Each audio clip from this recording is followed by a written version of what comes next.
అని అంటే ఆయన ఏం చెప్పాలనుకున్నాడు లోకానికి? లోకంలో కొన్ని కష్టాలు వస్తాయి, కొన్ని నష్టాలు వస్తాయి, కొన్ని ఇబ్బందులు వస్తాయి, కొన్ని సమస్యలు వస్తాయి. అవి కొంతకాలం మాత్రమే ఉంటాయి, ఎక్కువసేపు ఉండు, అలాగని కలకాలం ఉండిపోవు అని చెప్పాలనుకుని ఆ కష్టం వచ్చినప్పుడు ఏం చేయాలో ఇదిగో నేను చేసి చూపించాలి అనుకున్న ఆయన ఏం చేశాడంటే అడవిలోనికి వెళ్ళి అపవాది చేత శోధింపబడుట మొదలుపెట్టాడు. 1-2 రోజులు కాదు, 40 రోజుల పాటు. ఎన్ని రోజులు? 40 రోజుల పాటు ఆయన ఆహారమును తినకుండా, నీళ్లు తాగకుండా ఆ కష్టాన్ని ఎలా అనుభవించాలో నేర్పించాలనుకున్నాడు.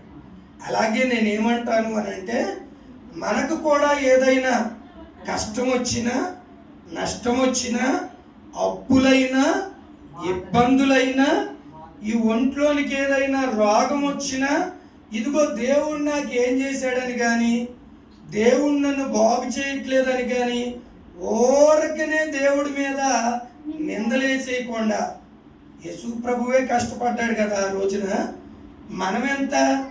యేసు ప్రభువు నుండి ఆ కష్టాలు పోయినట్టే మా నుండి కూడా దేవుడు వాటిని దూరం చేస్తాడు అనే ధైర్యంతో మనం కూర్చోవాలి. దేవునికి స్తోత్రం. అది జనులకు నేర్పించడం కోసమే ఆయన వెళ్ళి 40 రోజులు కష్టపడి వచ్చినటువంటి వాడై ఉన్నాడు. ఇప్పుడు వినండి, ఆయన 40 రోజులు కష్టపడి ఊళ్ళోనికి వచ్చి ఇంకా ఆయన సువార్త ప్రకటించడం మొదలుపెట్టాడు. ఏమని అని అంటే ఇదిగో పరలోక పట్టణం అనేది ఒకటి ఉంది, ఇదిగో మీరు శాశ్వతంగా ఇక్కడ ఉండేవారు కాదు, నేను మిమ్మల్ని అక్కడికి తీసుకుని వెళ్ళుట కోసమే నేను ఇక్కడికి వచ్చాను. వచ్చినటువంటి నేను ఏం చేస్తున్నానో ఇవన్నీ మీరు విని నేర్చుకుంటే ఇదిగో నాతో పాటుగా మీరు కూడా పరలోకానికి రావచ్చు అని ఆయన బోధించడం నేర్పించాడు. ఆయన బోధలో ఎన్నో సంగతులు చెప్పాడు. భార్య భర్తతో ఎలా ఉండాలో చెప్పాడు, భర్త భార్యతో ఎలా ఉండాలో చెప్పాడు, తల్లిదండ్రులు పిల్లలతో ఎలా ఉండాలో చెప్పాడు, పిల్లలు తల్లిదండ్రులతో ఎలా ఉండాలో చెప్పాడు, ఇరుగు పొరుగు వారు ఒకరితో ఒకరు ఎలా ఉండాలో చెప్పాడు, ఊళ్ళో వారు ఒకరితో ఎవరు ఎలా ఉండాలో చెప్పాడు. ఇలా మనిషికి అవసరమైనటువంటి మంచి విషయములు అన్నీ ఆయన వివరిస్తున్నాడు, చెబుతున్నాడు. వారికి మాయ చేయు వారిని చూపిస్తున్నాడు, వారిని మభ్య పెట్టే వారిని చూపిస్తున్నాడు. అమ్మా, మీరు ఏ మాయలకు, ఏ మంత్రాలకి లోబడిపోవద్దు. ఇదిగో ఇది సత్యము. మీరు దేవుణ్ణి ఎరిగి మనస్ఫూర్తిగా దేవునికి ప్రార్థన చేస్తే చాలు.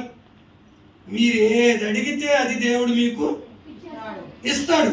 ఇందులో మాయలు లేవు, మంత్రాలు లేవు, అట్లాంటివి ఏవి లేవు. మీరు చక్కగా మీకు ఏదైనా అవసరమైనప్పుడు అలారా స్నానం చేసి మంచి బట్టలు కట్టుకుని మందిరంలోనికి వచ్చి మోకాళ్ళు వేసి మీరు ప్రార్థన చేసుకుంటే చాలు. మీరు ఏది అడుగుతారో దాన్ని దేవుడు మీకు ఇస్తాడు అని ఆయన ఎన్నో సంగతులు చెప్పాడు. ఇలా ఆయన చెబుతూ ఉంటే ఈ మాయలు చేసేవాళ్ళు, ఈ మంత్రాలు చేసేవాళ్ళు ఆయన మీద కక్ష కట్టి ఇలా అన్నీ చెప్పేస్తే వాళ్ళకి తెలివి వస్తే మన మాయలు, మన మంత్రాలు ఇక వాళ్ళ దగ్గర పనిచేయవు. కాబట్టి ముందు ఈయన్ని చంపేయాలనుకున్నారు. ఎవరిని? యేసు ప్రభుని చంపేయాలనుకున్నారు. చంపేయాలనుకుని వాళ్ళు ప్లాన్ చేసుకుంటున్నారు. యేసు ప్రభువును చంపేయడం కోసం వాళ్ళు ప్లాన్ చేసుకుంటున్నారు. వీళ్ళ ప్లానుల్లో వీళ్ళు ఉండారు. ఒక రోజున యేసు ప్రభువు వారు తన శిష్యులకు చెప్తున్నాడు ఏమనంటే, ఇదిగో మనుష్య కుమారుడిని ఆ చంపు సమయము ఆసన్నమైంది. మనుష్య కుమారుణ్ణి చంపు సమయము ఆసన్నమైంది. చంపువారు చంపుటకు సిద్ధపడుతున్నారు. చంపువారు చంపుటకు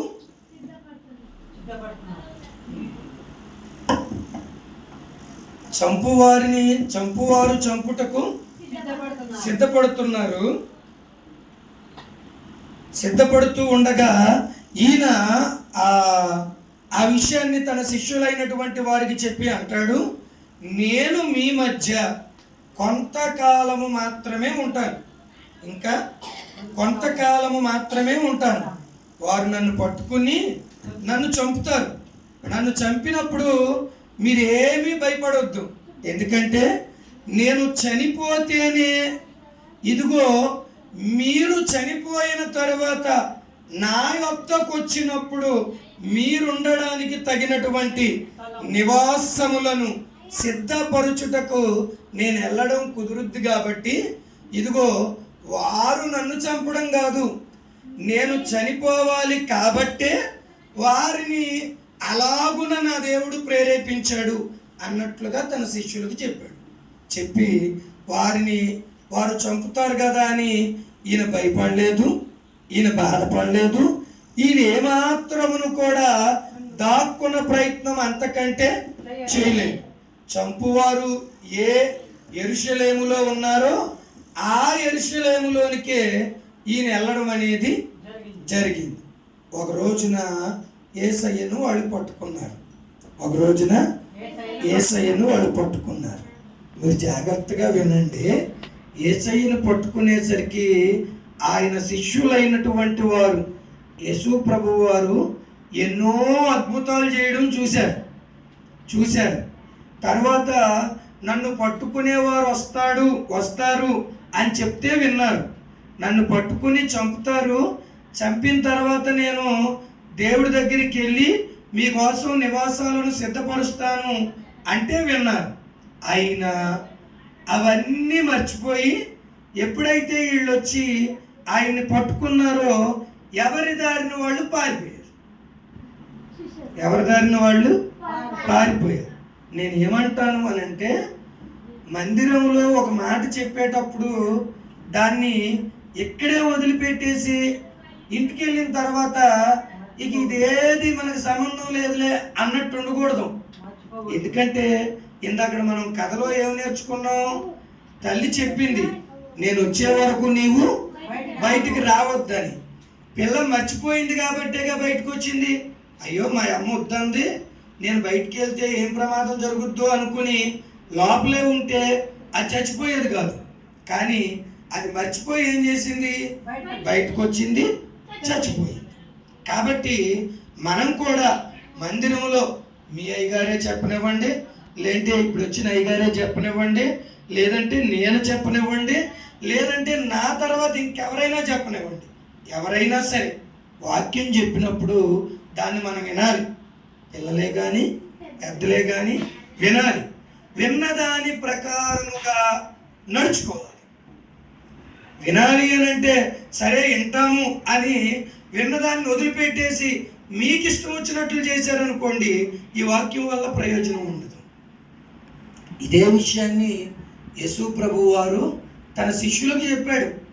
కానీ వాళ్ళు వినలే, వాళ్ళు మర్చిపోయారు. వాళ్ళు మర్చిపోయి ఎప్పుడైతే వాళ్ళు పట్టుకోవడానికి వచ్చారో వీళ్ళు పారిపోయారు. కాబట్టి మనం అలా ఉండకూడదు. అంటే మీ పాస్టర్ గారిని ఎవరో పట్టుకోరులే, నన్ను ఎవరో పట్టుకోరులే, కానీ మనల్ని ఎవరు పట్టుకుంటాడు అని అంటే సాతాను పట్టుకుంటాడు.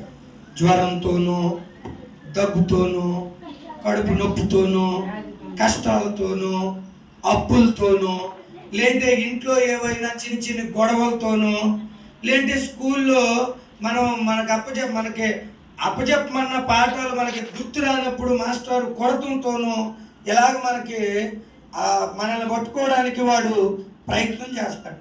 మనం ఏమనుకోవాలి అని అంటే కష్టం వచ్చినప్పుడు సాతానా నువ్వు నా దగ్గరికి వచ్చావు, అందుకే నాకు కష్టం వచ్చింది, నీ పని నా యేసయ్యకి చెప్తాను ఆగు అని మనం గుళ్ళోకి వచ్చిందాడు చెప్పాను కదా. స్నానం చేసి మీకు కష్టం వచ్చినప్పుడు గుళ్ళోకి వచ్చి ప్రార్థన చేసుకున్నారనుకోండి, ఆ కష్టం దాని దారిన అదే పోద్ది. మనం ఎప్పుడు అలా చేయం. కష్టం వచ్చినప్పుడు ఏదో నీకే వచ్చినట్టుగా ఇంటికాడ కూర్చుని ఆ కష్టాన్నే తలుచుకుంటా ఓ బాధపడిపోతుంది. బాధపడిపోతే ఏం ప్రయోజనం? నేను ఒక్క మాట చెప్పనా మీకు, ఇప్పుడు జ్వరం వచ్చింది, నాకు జ్వరం వచ్చింది అని మంచం ఎక్కి దుప్పటి ముసుకేసుకుంటే తగ్గుద్దా? డాక్టర్ దగ్గరికి వెళ్తే తగ్గుద్దా? మరి ఇది కూడా అంతే. ఆకలేసింది, ఆకలేసినప్పుడు అయ్యి బాబాయ్ నాకు ఆకలేస్తుంది, నాకు నీరసం వచ్చేస్తుంది అని పడుకుంటే ఆకలి తీరద్దా? ఆ యొక్క వండుకున్న కుండల దగ్గరికి వెళ్ళి పెట్టుకుని తింటే ఆకలి తీరద్దా? మీకు అర్థమవుతున్నాయి కదా. అలాగే వాక్యం కూడా అర్థం అవ్వాలి. ఏమర్థం అవ్వాలి అని అంటే, మనకి కష్టం వచ్చినప్పుడు ఈ కష్టం పోవాలి అని అంటే పోగొట్టగలిగిన యేసయ్య దగ్గరికి రావాలన్న విషయం మనకు అర్థం కావాలి. పాస్టర్ గారు ఉన్నా పాస్టర్ గారు లేకపోయినా యేసయ్య మాత్రం ఇక్కడే ఉంటాడు. ఏనా కూతురు వస్తుందో, ఏనా కొడుకు వస్తాడో, ఎవరు ఏనా స్నేహితుడు వస్తాడో, ఏనా స్నేహితురాలు వస్తుందో, నన్ను ఏమడుగుద్దో, అయ్యో ఒకవేళ నేను ఇక్కడ లేకపోతే వాళ్ళు బాధపడతారేమో అని మీకోసం ఆయన ఇక్కడే ఉంటాడు. మీరేమో చూసుకుంటూ వెళ్ళిపోతారు. చూసుకుంటూ వెళ్ళిపోయి ఎప్పుడో మీకు గుర్తొచ్చినప్పుడు అవుతారు. మీకు గుర్తొచ్చినప్పుడు వచ్చి యేసయ్యా అంటే ఆయన చూసి చూసి చూసి వీళ్ళు ఎట్టో రావట్లేదులే అని ఆయన వెళ్ళిపోయినప్పుడు మీరు వస్తారు. మీరు వచ్చినప్పుడు ఆయన ఉండడు, ఆయన ఉన్నప్పుడు మీరుండరు. అదే మీకు అలవాటు అయిపోయింది అనుకో, ఎప్పుడు కష్టం వచ్చినప్పుడు ఆయన దగ్గరికి వస్తాం, ఆయనకు కూడా అలవాటు అయిపోద్ది. ఏంటది? నా కోసం ఎవరో ఒకరు వస్తారు కాబట్టి నేను ఇక్కడే ఉండాలి. మీరు చూడండి, డాక్టర్ గారు కూడా హాస్పిటల్ పెట్టుకుని అక్కడే కూర్చుంటాడు. ఎందుకంటే ఎవరో ఒకరు పేషెంట్లు వస్తారు, నా కోసం వస్తారు, వారికి నేను ఇంజక్షన్ చేసో ట్యాబ్లెట్లు ఇచ్చో వాళ్ళు బాగు చేయాలని వస్తారు. అలాగే యేసయ్య కూడా ఇదిగో నా కోసం ఎవరో ఒకరు వస్తారు, నన్ను బాగు చేయమని అడుగుతారు, నేను బాగు చేయాలి అని కూర్చుని ఉండాలి. ఆయన